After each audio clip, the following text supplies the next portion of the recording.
Discussing some of these meetings, learn the staff, the dynamics.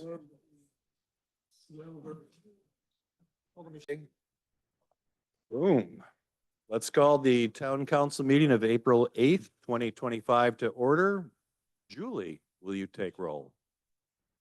Councilmember Alberish, He said here, but I don't think his microphone's on.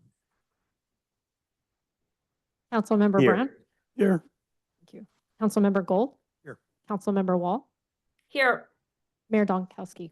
Here, and we'll start with Councilmember Wall, but I know you're on the road, so for the record, no one in the room over the age 18, and just a reminder to keep the camera on. Can you speak to Yeah, and I'd like to let everybody know that I am participating remotely this evening, exercising a just cause exception under the Brown Act because I have a childcare need, which requires me to participate remotely. Okay, thank you. Thanks for participating. Councilmember Alberish. Thank you. I am also participating remotely this evening, exercising a just cause exception under the Brown Act as well, because I also have a child care need, which requires me to attend remotely. Thank you very much for being here. Can I ask a question of the town attorney? Absolutely. If Brian and I were off site, could we count that as a just cause for childcare for each other? Okay. I won't weigh in on that. Okay, well, thank you. With that, actually, Mayor Pro Tem Gold, will you lead us in the Pledge of Allegiance?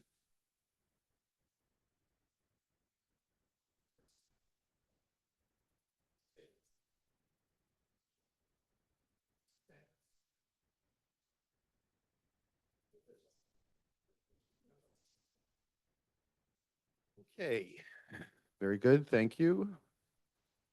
Communications. So this is public comment. Persons wishing to address the council on any matter not on the agenda are invited to do so. Please note, however, that the council is not able to undertake extended discussions or act on non-agendized items. Such items can be referred to staff for appropriate action, which may include placement on a further future agenda. This period is limited to 5 persons, 3 minutes each. Anyone else can be heard at the end of the session. Is there anyone here that would like to make public comment on an item not on the agenda tonight? Anyone in the Zoom? Okay, well then we are going to close public comment and we will move on to the town manager report. Kevin. Yes, thank you, Mr. Mayor. Just a couple of things I wanted to report on. Again, in no particular order. We are coming on to a period where we'll have to renew our sheriff's contract. The way that they have done this in recent years is they're seeking to get, and this makes sense as a government agency, to gain cost of service for their contract. In other words, we're paying for the services that they will be providing to us. They're interested in having us sign a longer term contract that indicates that we would be they would be the police services advisors. I'm working with Councilmember Alberish and the mayor on providing them kind of where we'd like to be, and we'll be engaged in that process for hopefully get that resolved. So that's something that's not on the new town manager's plate. Second thing I wanted to mention, this is in the category of some of our technology improvements. Make of this what you will, but we are something that we have not done before, starting in 2025 and maybe even a little before that. We have, I think, mostly 2025, but we are now accepting credit card payments for a number of transactions, and we have seen the uptake on that. Perhaps probably not surprising as we've seen it increase from January to March.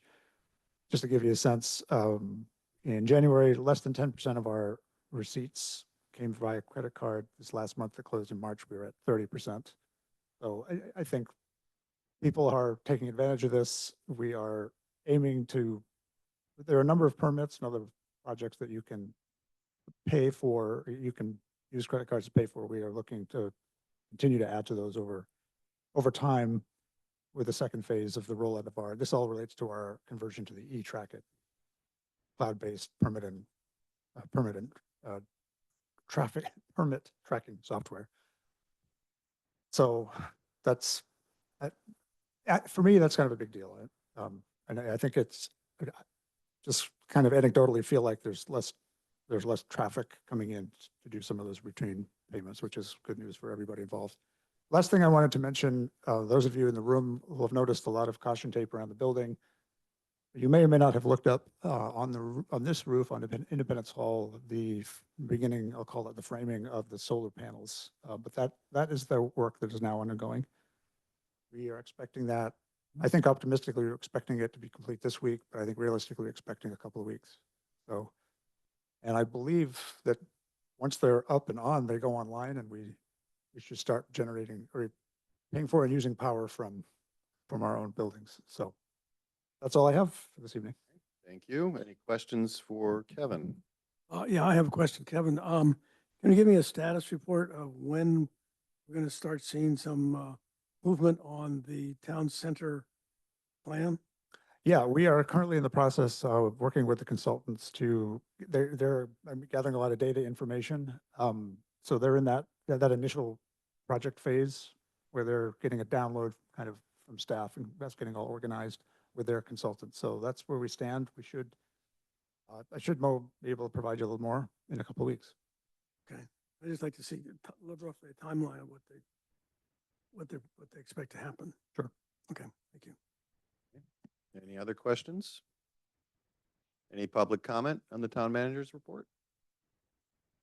All right.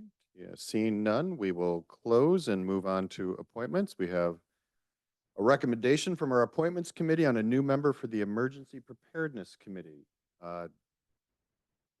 Jen, do you have anything in front of you on this? Yeah, no, really great. We have an application from Catherine Gregory, who is interested in being on the Emergency Preparedness Committee. She is a physician and cites her ability to work hard and also being particularly good in emergency situations. So I think Paul and I didn't have an opportunity, or at least I don't recall us having an opportunity to talk beforehand, but I think I'm supportive. Paul, do you want to indicate your support?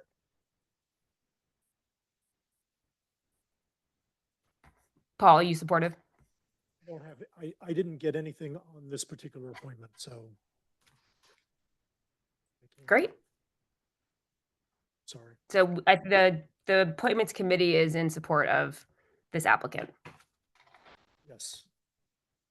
I have no contrary evidence to present tonight, so I will go along with Councilmember Wall. Okay. Any questions on this appointment or comments from the public? All right, Julie, we will take a vote. We need a motion in a second. Oh, Yes. yeah, okay. I'll make a motion that we make this appointment to the Emergency Preparedness Committee. Councilmember Abarish, Yes. Councilmember Brown, Yes. Councilmember Gold, Yes. Councilmember Wall, Yes. Mayor Domkowski. Yes, thank you. Okay, welcome aboard. On to the consent calendar. All items in the consent are considered routine and will be approved with one roll call motion unless a request is made at the beginning of the meeting to pull any item. Is there any request by any council member to pull an item? I'd like to pull 7, please. 7, 6. 6. And I'll pull 4. And let's, so why don't we approve, can we get a motion to approve 1, 2, 3, and 5? I'll make the motion. Second that. Julie? Councilmember Abarish, He said yes. Councilmember Brown, Yes. Councilmember Gold, Yes. Councilmember Wall, Yes. Mayor Domkowski. Yes. Why don't we go in reverse order tonight? Number 7, Councilmember Wall.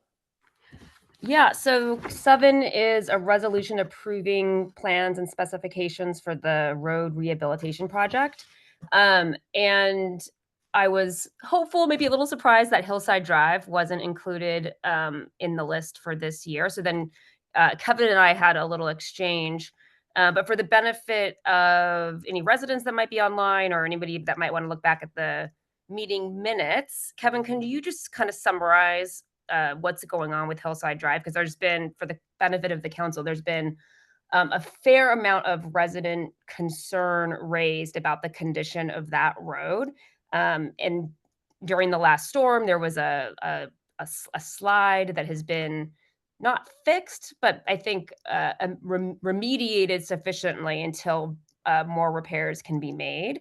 So Kevin, just with that context, can you update everyone on and me on when Hillside Drive will be repaired? Sure. And I'll ask Yaz to chime in as well. But basically, Hillside Drive we didn't include it on the road rehab project because we're treating this as a separate, this is probably will be a substantial project that I anticipate the cost will be similar to what the entire road rehab project for the streets that are here will entail. What Councilmember Wall is referring to, that this winter, we were notified and noticed that there was some cracking in the road near 231 Hillside, which is near the top, after actually the first bend, as you come down the hill, next to a fire hydrant, which certainly caught our attention. And we went out, we had engineers go out and do both a quick look, as well as got them under contract to do some subsurface analysis of that area. There was a storm that occurred in February where some of the pavement cracked and we lost some of that pavement. We had the crew go out and did some immediate coning off of the area and did some, we took some action to kind of preserve the pavement that was in place. And then I want to say the following week, we had Fairlawn go out and do a pavement repair for that stretch of road, which has held up for the remaining of the year. We also have a geotech engineering firm working on a couple of different areas close by on Hillside. One is at 231, where they're taking the information that they got from their subsurface and will be providing us. They're working on a design or some design concepts based on their studies that they will bring forward to staff to analyze. That will be we anticipate that will be a distinct project. What that fix ultimately needs to be, or what our options are for that fix, have not yet been determined, but that is in the works.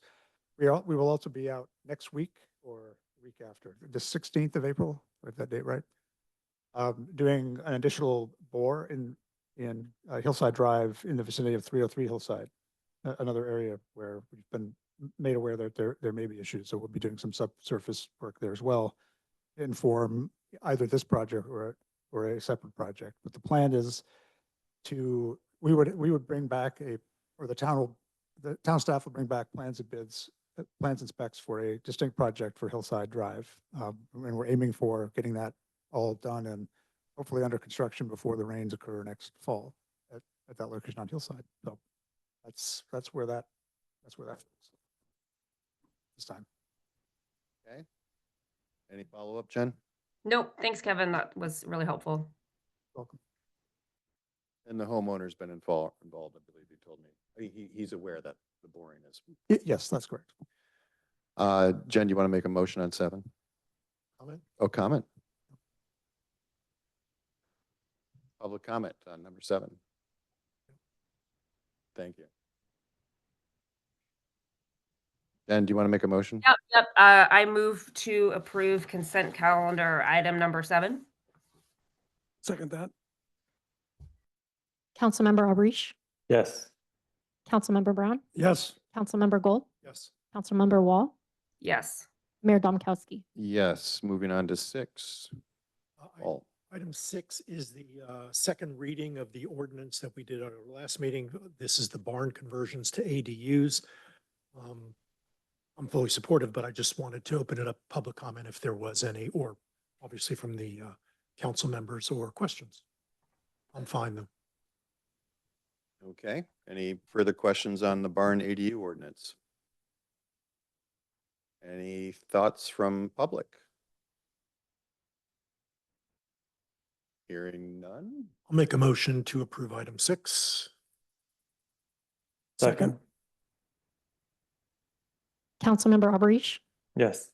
Councilmember Brown, Yes. Councilmember Gold, Yes. Councilmember Wall, Yes. Mayor Domkowski. Yes, and then number 4 is the February investment activity report, and I pulled it just because that was sort of a high water mark, and things in the marketplace have become a lot more difficult. And I think, as everybody knows, we established a couple of supplemental pension and benefit portfolios to help supplement our sort of off-balance sheet liabilities. The biggest liability we have, of course, is our long-term pension liabilities here. One thing after the audit committee concluded is Councilmember Gold and I talked, and I'm speaking independently, but we talked about whether or not we might want to shore that up a little bit. And interestingly, the comment was, well, maybe if there's a big pullback in the market. Little did we know what was coming.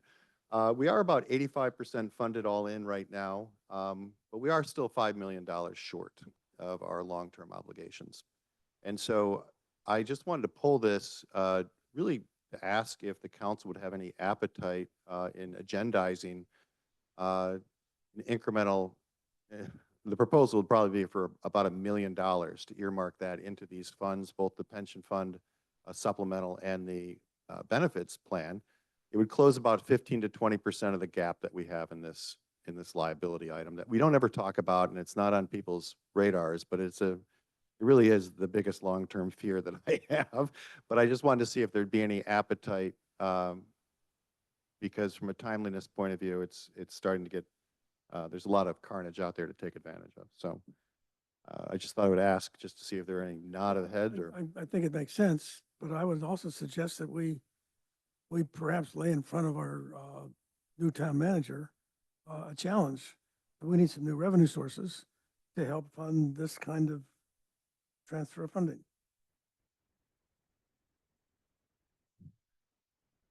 We could sell gold cards.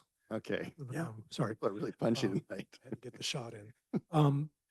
Yeah, so after just a little bit of more color, I'm in complete agreement with the mayor's suggestion, but the comment was that we're in relatively good cash shape now, notwithstanding the last week. And we had just finished the audit with Cindy and the members of the audit committee. And the long-term liabilities presented by pension liabilities are what sinks towns and cities and states and governments. And I think that while you don't have to be 100% funded, I mean, because it does build up over time, and people, it's a snapshot in time, and we're actually in pretty good shape at 80 some odd percent. I think we're probably more comfortable than most cities or towns or states.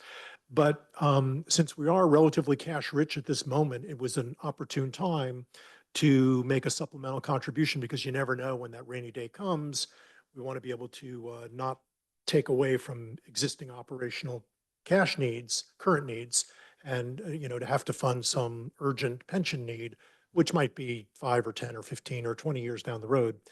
So I think it's an opportunistic thing to do. I agree with the mayor's suggestion that we should put it on the agenda. There's no rush or urgency, but I think that, to have a full discussion about where we are and maybe explain the pension liability and those percentages, which can be a bit of a torture test, and try to figure that out. And then maybe the council might say, let's make a supplemental contribution to the pension plan to shore it up even more. So I'm in complete agreement with the mayor's suggestion. Councilmember Alberish? Yes, I think it's a great suggestion. It sounds like a fiscally responsible thing to do, and while we have the funds right now and the shape of the market, it seems like a great time to think about something like this. So I would be fully supportive, and then yeah, and happy to, I think at the very least, to open the discussion about it. Thank you. And Councilmember Wall? Yeah, I don't have really anything more to add. I'm supportive Okay. of doing a session on the topic. Great. Very good. I think that's all that's great. I appreciate the opportunity to bring it before council. With that, I will motion to approve consent agenda item 4. And I'll second item 4. Councilmember Alrich, Yes. Councilmember Brown, Yes. Councilmember Gold, Yes. Councilmember Wall, Yes. Mayor Domkowski. Yes. Okay. We're going to move on to the public hearing. We've got a public hearing tonight on the annual update to our fee schedule. Cindy, do I go to you or Terry? Okay.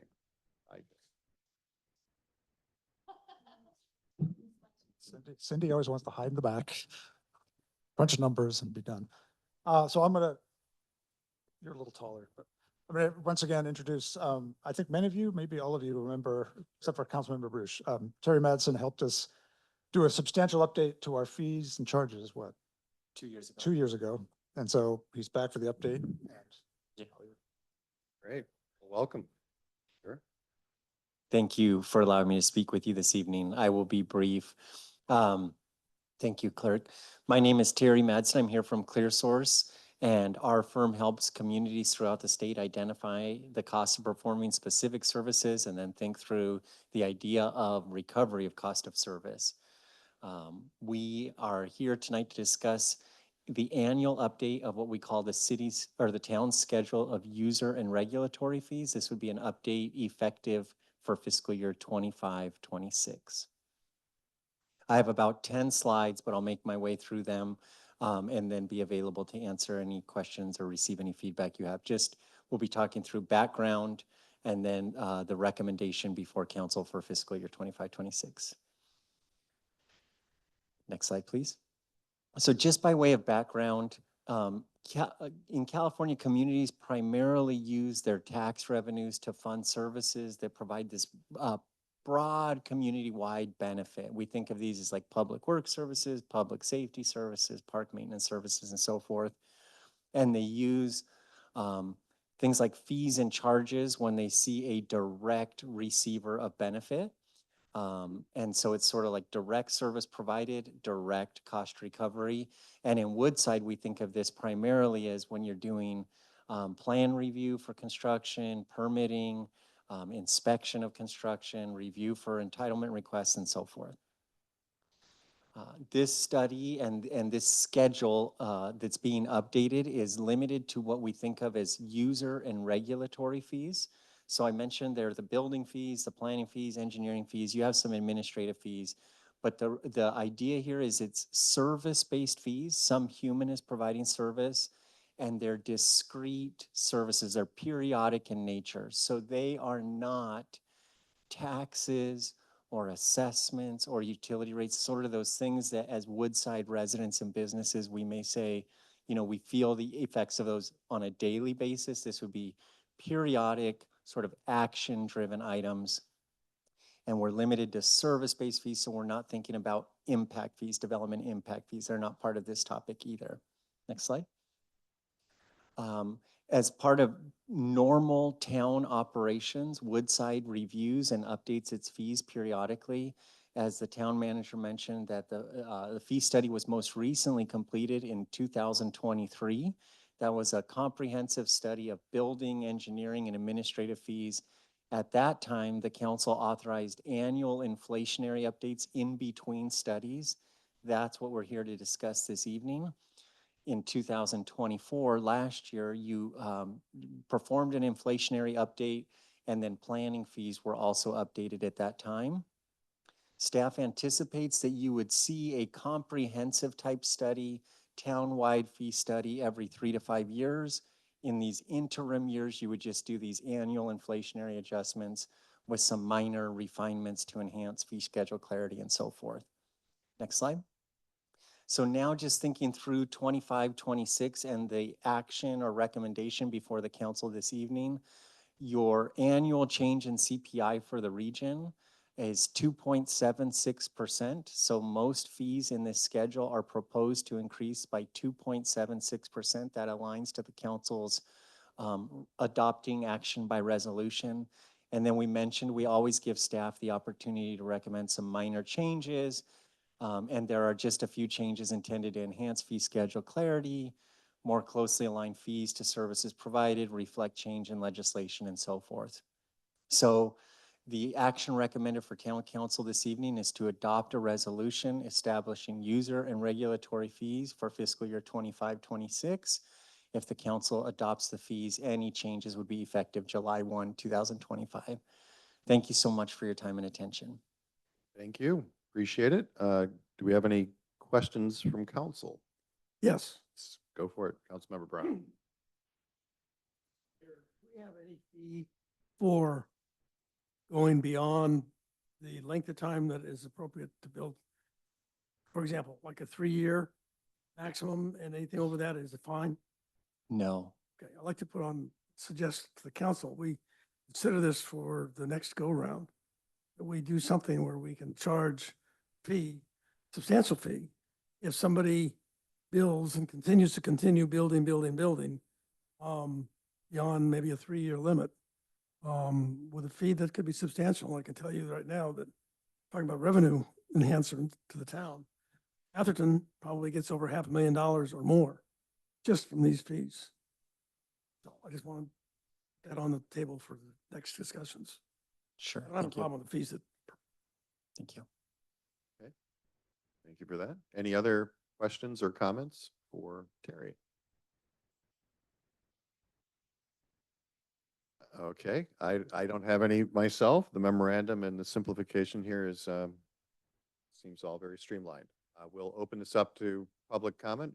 Anybody in the Zoom room or here in the audience that would be interested in commenting on the proposed changes to the town's fees and charges? I am not logged on, so I need nothing. Nobody online. Okay, we'll then close public comment and we'll move to any deliberation from council if there is any. I wanted to thank Terry for I think my first meeting here 2 years ago, you actually presented, I think at that time, and went through the full tutorial on this.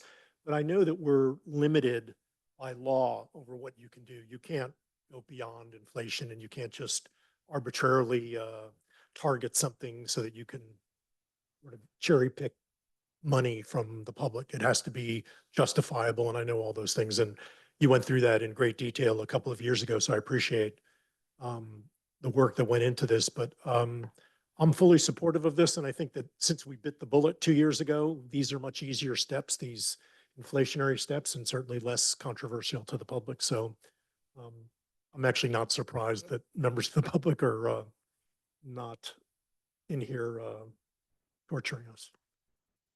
Not that they ever do. Any other deliberations? Okay. Maybe I'll just add that obviously we're in an inflationary environment and we have to be functional as an entity, and the simplifications on the deposits to a straight fee approach, also a great improvement for hopefully everyone, our side, and of course the customers or our citizens here in town. So I think it makes a lot of sense to accept the proposal. Do we have a motion? I'll make a motion to approve a resolution of the town council of the town of Woodside adopting a schedule of user and regulatory fees for various town services. second. Okay. Back to you, Julie. Councilmember Alberish, Yes. Councilmember Brown, Yes. Councilmember Gold, Yes. Councilmember Wall, Yes. Mayor Domkowski. Yes. Thank you very much. Appreciate your Thank you, work. Terry. Okay, moving right along tonight. New business item B, the Woodside Fire Protection District presentation on the hazard severity app. So welcome Fire Marshal Giuliacci, better known as Fire Marshal Kim by beloved fans. There's a lot of those. Thank you. Good evening, everybody. I wanted to come before you all and just update you on the local responsibility area hazard maps that were released on February 24th to us by CAL FIRE. And basically the maps, they were developed by CAL FIRE. They haven't been updated in a long time. So it's been many years of waiting for these maps. They are finally out. Now, there's a lot of questions that have come up from the maps. I won't say a lot, but the few that have, they're very common. You know, people have asked, why is my parcel split in half? Why are there jagged lines? Lots of questions as regard to how the maps look. But I wanted to let everybody know that I just got word today, because I've been waiting for this. On April 26th, there will be a public forum that is being held by Assemblymember Pappen, and it will be on Zoom as well as in San Bruno. And it's going to have a representative from CAL FIRE, from the California Insurance, State of California Insurance Company, and another insurance company that is largely in our state, makes a lot of our state decisions. But it is on our website. It's as soon as you get to our landing page, I put a big link on the top that directs you to everything, how to RSVP, so you can get the Zoom link and all the details and information. So I hope that does answer a lot of those questions, because it wasn't a map that we designed. So I don't have a lot of those answers that people are looking for. What I can say is that these maps that we will be adopting, we're conducting the second reading on April 29th of this month before our fire board at 7 p.m. That information is also available on our website. We have put together a well-developed fire hazard severity zone page on our website that gives residents a lot of details, history, what the maps mean, how they affect people, how they use, that they're hazard maps, not risk maps, the differences, lots of videos and information. So there's a lot of information. If you want to get more educated on those maps, I do recommend that you do visit that page. In addition, these maps will not impact our already established ordinance, our fuel mitigation ordinance number 2401, which does have in there the zone 0 requirements. So these maps do not affect that. And the main reason is because our ordinance applies to the entire district. And by government code, it does not govern. Our ordinance is more restrictive, and therefore it's what is applicable. The maps do not limit or restrict the district's authority to impose more restrictive as far as the hazard maps go, but we are not doing that. We are not changing what the maps show. Much of the district, if you will see, has been reduced to moderate. That includes Woodside, a lot of areas in Woodside, some areas that were high or moderate, some areas that were very high or high, very minor amounts. So there's only very small amounts of very high left in the district. However, this is not to be confused. Some people think because that on the maps it shows that they're moderate, it does not mean that they're less at risk. So the risk is very different. These hazard maps do not incorporate structure density. They don't include roads, evacuation routes, anything like that, because it's just specifically hazard, which is due to climate patterns, topography, fuel load. And let's also remember that because CAL FIRE is doing such a large state, the magnification is a lot wider and broader than someone who's walking the district and seeing what it actually looks like, which is why our ordinance that we adopted last year addresses more of that information and makes it more restrictive. That is pretty much all I have for the ordinance. If anybody has any questions. Okay, well, let's open it up to questions from council. I see a hand raised over here already. Yes, if you, thank you. Hi. Could you interpret for me, I live east of 280, as does Paul. And I don't see any crosshatches or colors in the areas east of 280. Is that because they're not considered hazardous? They're not incorporated into any of the 3 zones anymore. So it's not, so the hatch marks, that's SRA that you might be seeing. So that might be the SRA map side. And then there's the LRA, but there are areas in the LRA that are kind of gray. And that just means they didn't meet any of the categories. They're not even a moderate, they're below that. So if I was to send this to my home and owners insurance company, it would give them some comfort. I don't that know we're about not in that. a- I hope so. I mean, I hope it does. However, insurance companies do use risk over hazard. Sure they do, but they So- also listen to what the fire Yeah, district says hopefully too, they so- do. That's Okay. why, that's a big reason why we didn't see a reason to change what zones people are in. We're hoping that if it does help them with insurance, that's great. More so, our ordinance being in place will also increase that ability for them to keep their insurance or even get insurance once they're in compliance with the new ordinance. Okay, thank you. No questions, but just thank you You're for welcome. this effort. Councilmember Abarish. Thank you. Hello. So what is state responsibility area? I saw that on the map and I just was very curious what that meant.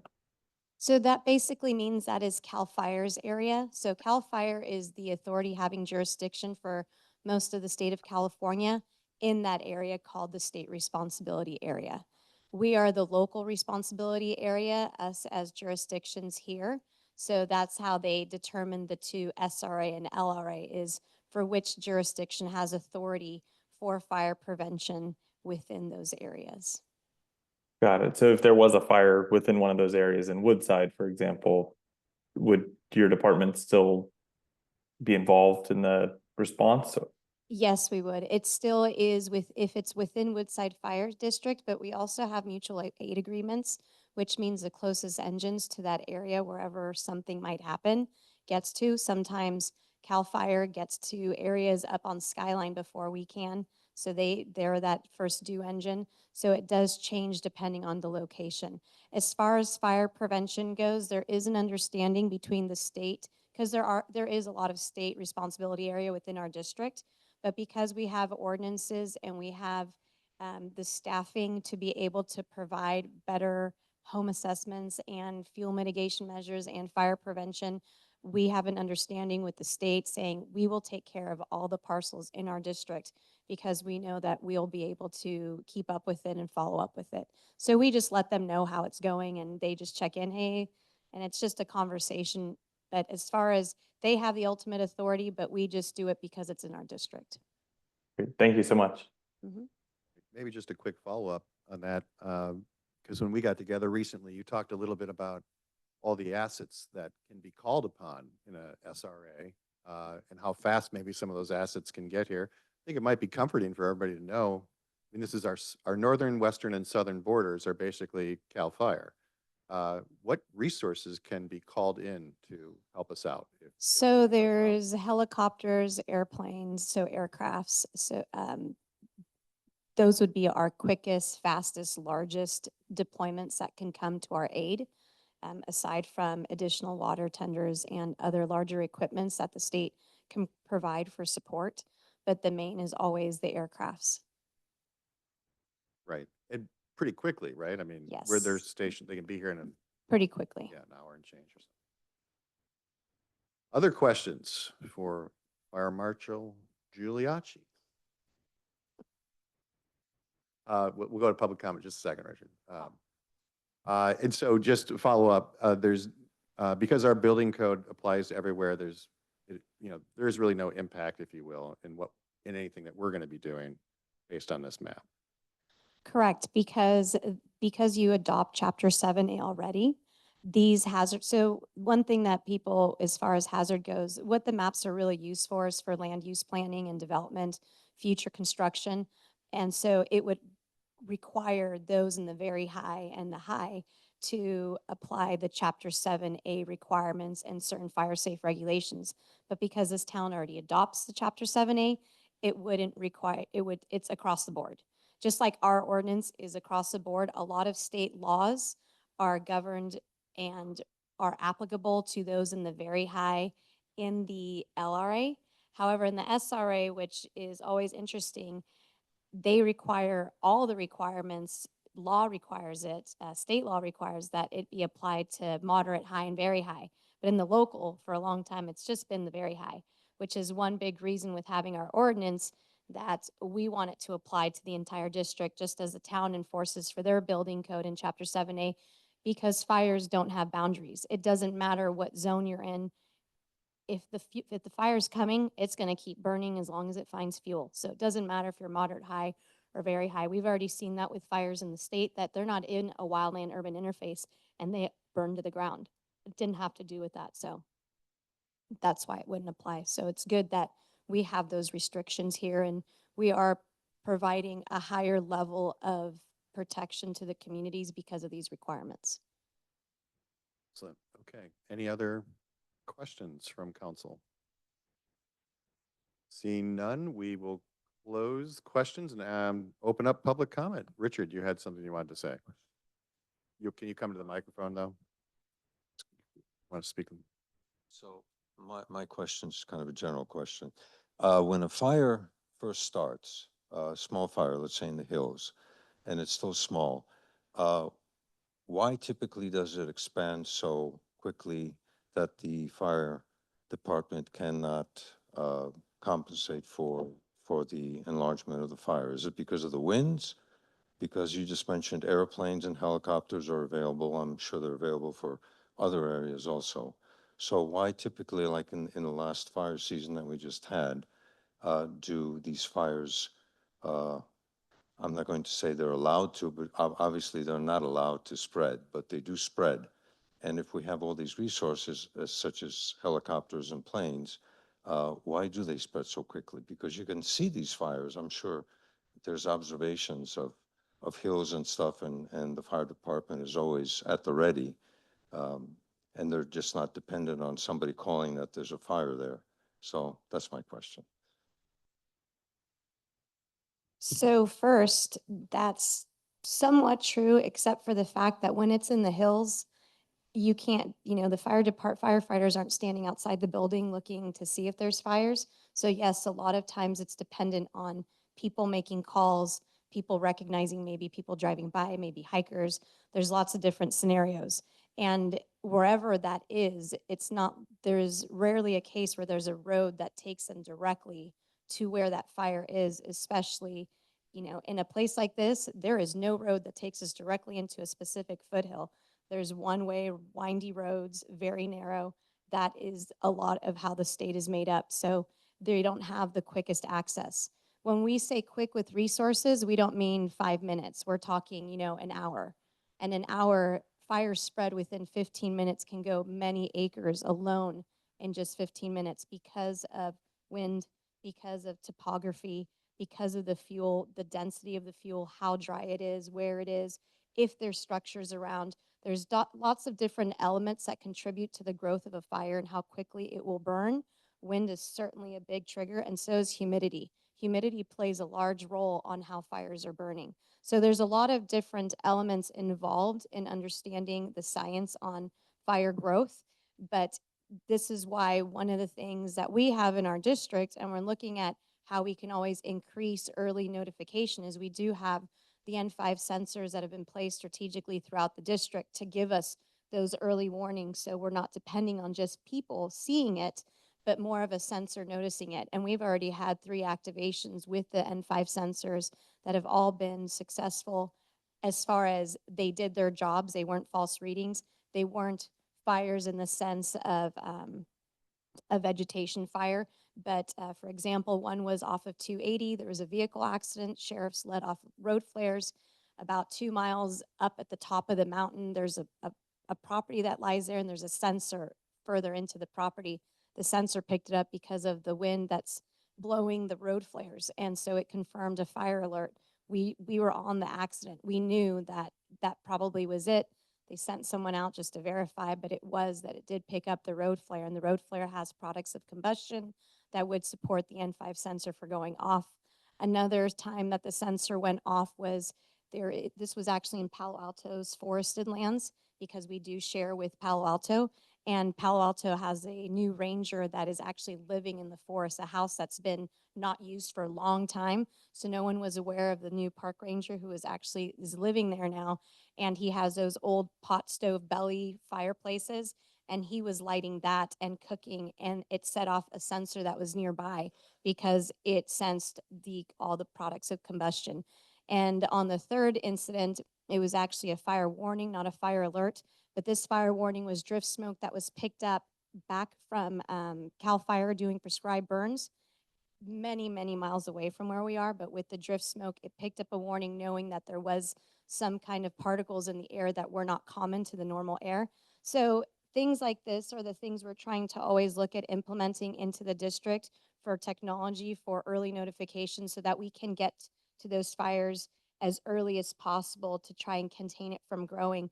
But if you've ever put water on any kind of fire, depending on wind, when you're putting water, the wind is blowing the water, it's blowing the product. So wind doesn't help with extinguishing a fire because it's just blowing everything away. So that's makes it difficult to contain fires as well. So there are a lot of things that gather around that. Hope that answered most of your question. Kim, Thank are we you. also using drones? Yes, we now have some drones. We're getting our program off and running in the district. We have some pilots that are still going through school to finish getting their certifications. We do have a few pilots now, and there is a drone on the battalion's rig. So we're looking at how that's going to be deployed and used on scenes, on fire scenes. And so that's just a future in the making. Any other public comments online? Nothing. Okay, well, thank you very much, Fire Marshal. Thank you. Have a good evening. Have a good evening. And there's no resolution here. We are just taking a presentation tonight. Presentation, if you had any comments, questions, that's what this was for. And when the fire district, after they adopt the ordinance, we will have it on an agenda for ratification. Okay, thank you very much. We appreciate everything you do, and we are overdue for the next breakfast, so I'll get that on the calendar. Oh, Okay, I'm sorry. yeah. Can I ask a quick question? I'm sorry, I'm just thought of something. You're doing inspections of homes. And I think it was a 3-year project where 1/3 of the homes in the district would get, this is for home hardening, I guess, every 3 years, so that over a 3-year period, you would essentially cover all the residences and properties in the fire district. What's the status of that? I just thought of it this very second. No, that's fine. I'd love to give a quick update. So yes, we are still in the first year. We started doing them July 1st. We started with zones 1 through 4. We broke up the district in 12 zones, but the first 4 are mainly in the Woodside area. We have been conducting them. We're about a little bit over 1,000 inspections in, like completed for Woodside. Our biggest challenge has been people not home. When we come around, we leave door hangers hoping that people will call and schedule their home assessments. We haven't had too much luck with that. It doesn't seem like people have. So the inspectors spend time going back over and over trying to get those houses completed. It's delaying our movement into the next zones, which we're supposed to start this year. But we're just going to keep trekking away and try. So that 1 to 3 year period is kind of a range. I think because this is new, we just have to give it time for it to catch on and for people to get used to the idea and get accustomed to this being something that's going to hit their house once every 3 years. I think after our first 3 or 4 years of doing this, once we get everybody done, I think moving forward, it'll make it a lot easier. But till that time, we just encourage residents to please call and schedule their home assessments so that we can get them completed. And we also encourage residents to please sign up for our town, for our newsletter and our e-notification system on our website. It gives you like every public events and news and information. A lot of information goes out on those. So please, people can go to our website and do that too. Thank you. Thank you. Well, yeah, that, by the way, Kim is going to be giving us a workshop presentation about fire prevention, including the home hardening, May 22nd workshop. Yes, it'll be a wildfire preparedness Oh, I saw workshop, that, yes. including lessons learned from our past fires, home hardening, and our ordinance and defensible space. Thanks for doing that. Okay, moving to our last new business item, last but certainly not least. Obviously, we're saying goodbye to our beloved town manager, and that is something that we can celebrate in an upcoming event next month. But our eyes are focused on the future, and we have a contract before us. And I know I can speak for everybody on the council to say that this has been an honor to be a part of this very rigorous process and to get a chance to meet so many incredible candidates and to have such great guidance from our external talent consultants throughout this. So Jean, I think I'm handing this off to you to walk us through the contract. Yes, thank you very much, Mr. Mayor.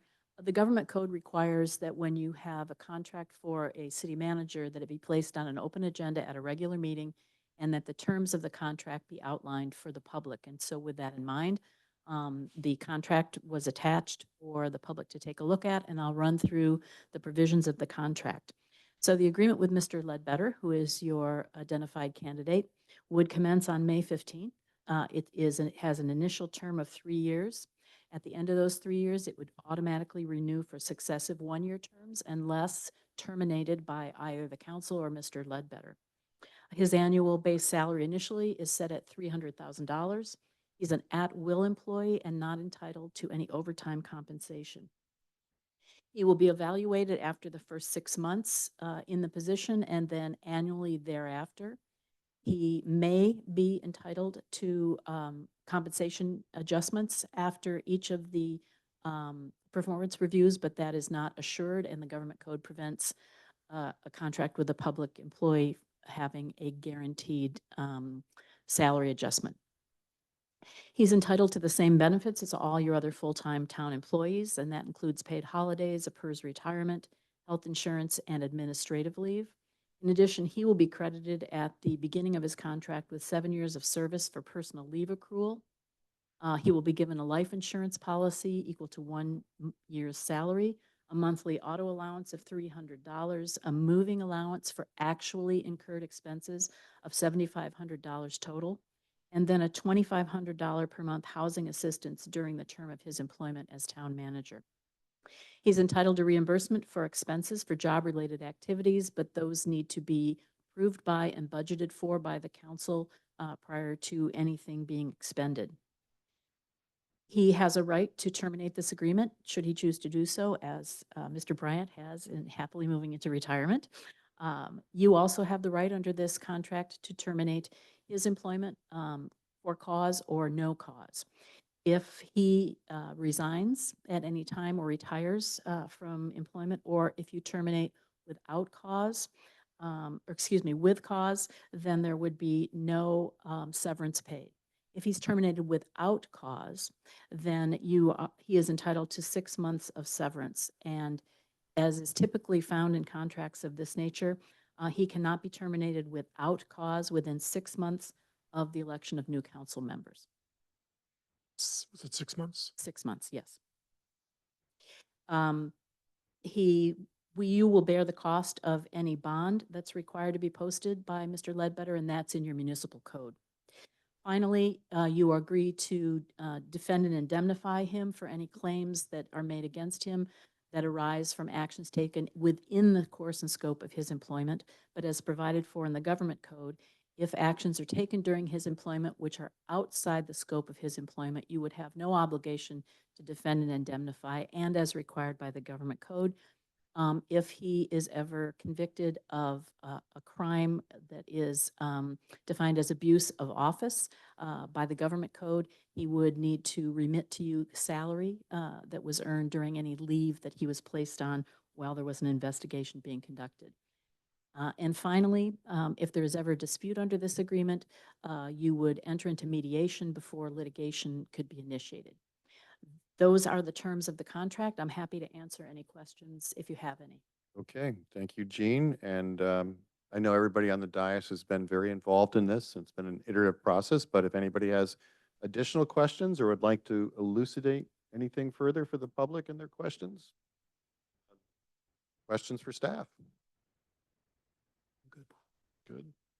I don't have questions. I just want to say that it's been a very deep, thorough search, some very, very great candidates. And I think Jason's going to be a terrific town manager in every respect, and I'm looking forward to it. Okay. Any questions from council members Aberrish or Wall? Okay. No questions, but yeah, I look forward Get to working with Jason. Okay, very good. With that, why don't we open up public comment? Is there any member of the public that would like to make a comment on the employment contract for Jason Ledbetter?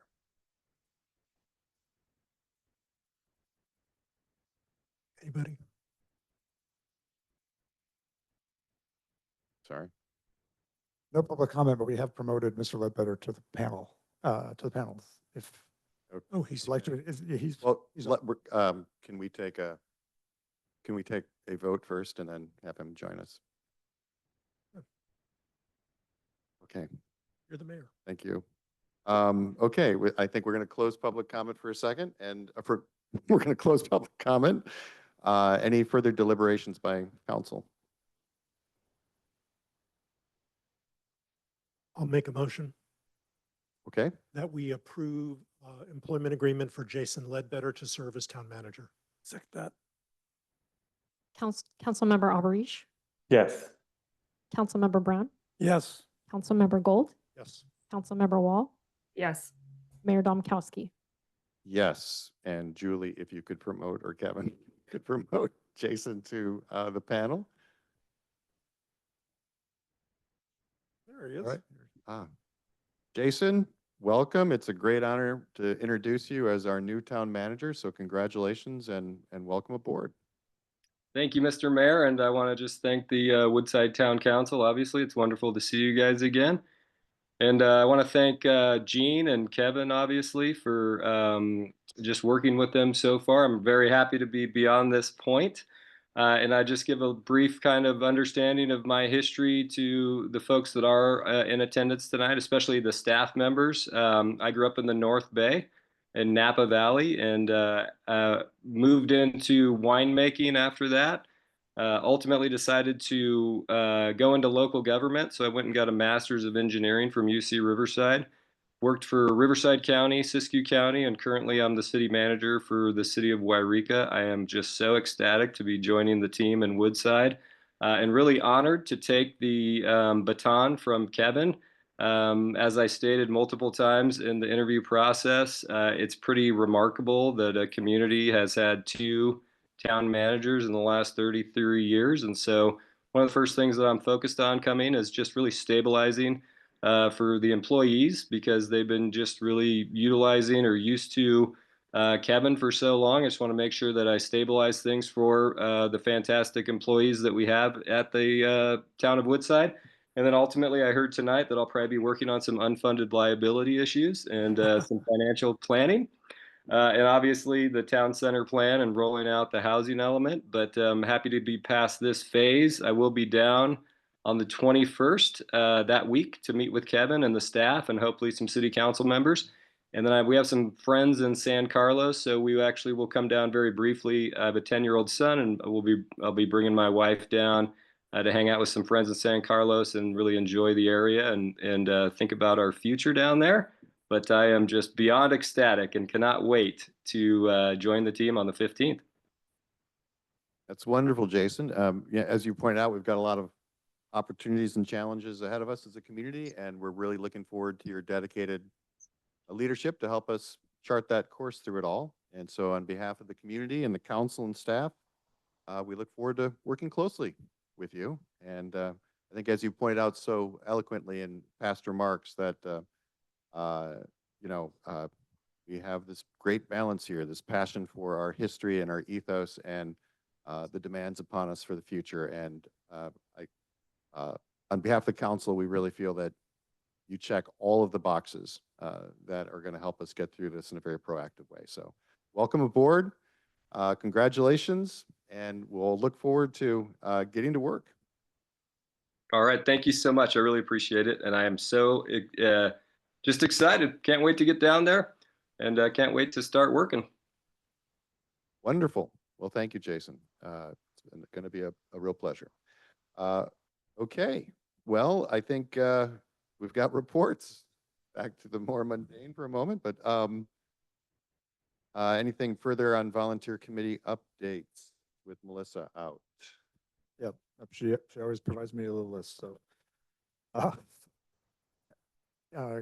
From going reverse order here on my list, History Committee, they do this every year on the 27th, so actually that'll be Jason's first council meeting in this chair.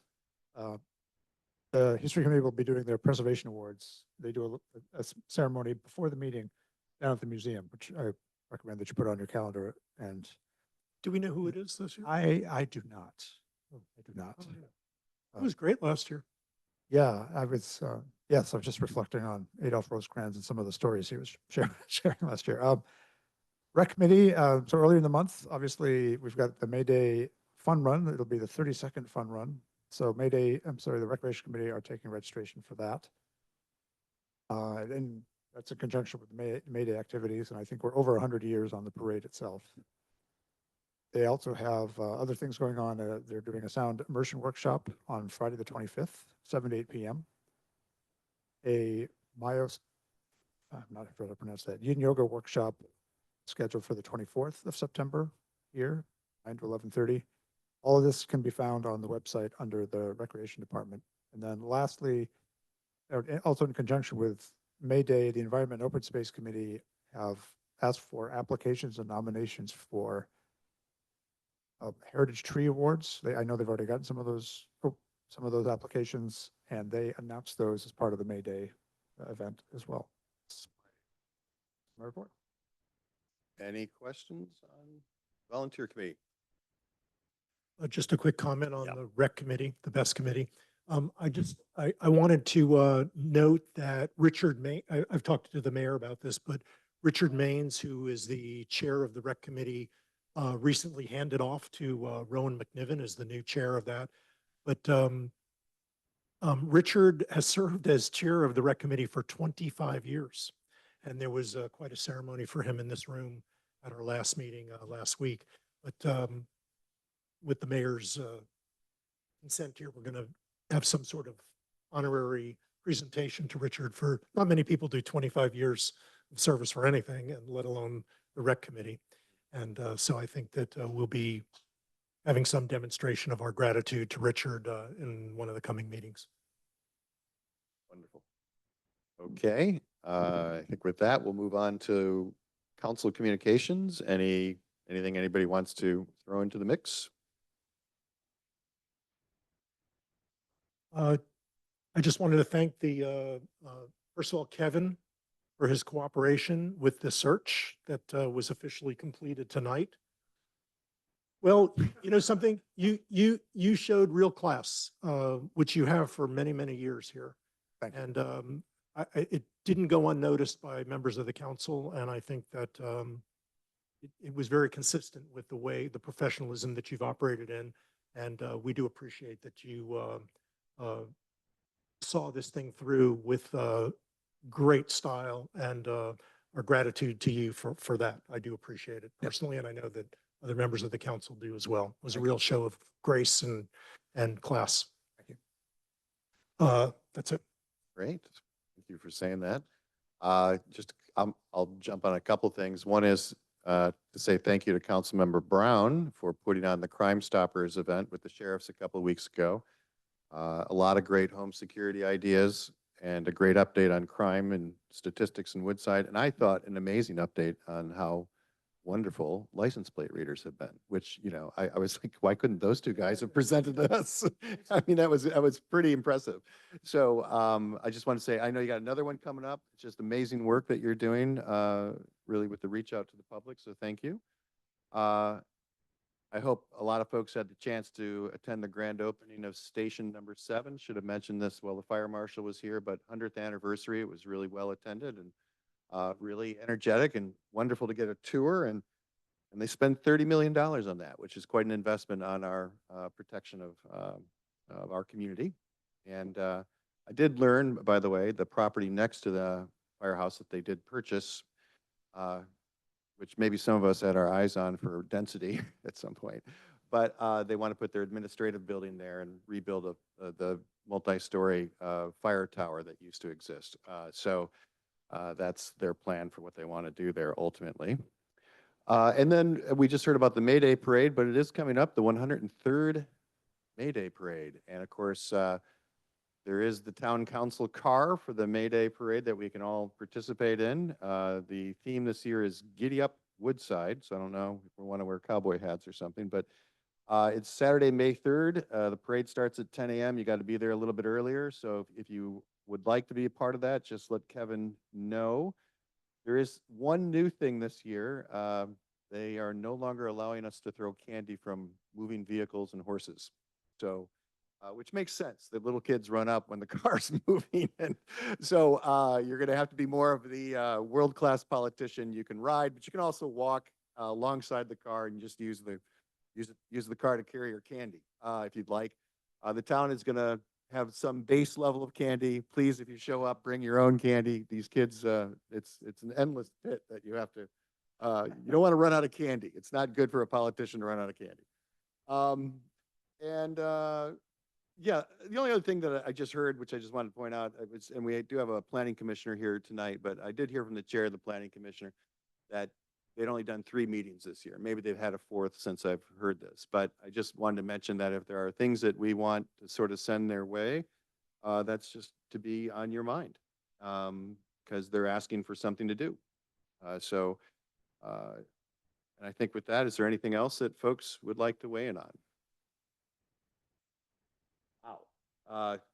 What's going to be great is in my year-end mayoral proclamation, it's really going to be about the number of hours of closed session that are going to be emphasized, because these public sessions have been fast. So I think with that, at 8:06, we're going to call it. Meeting adjourned.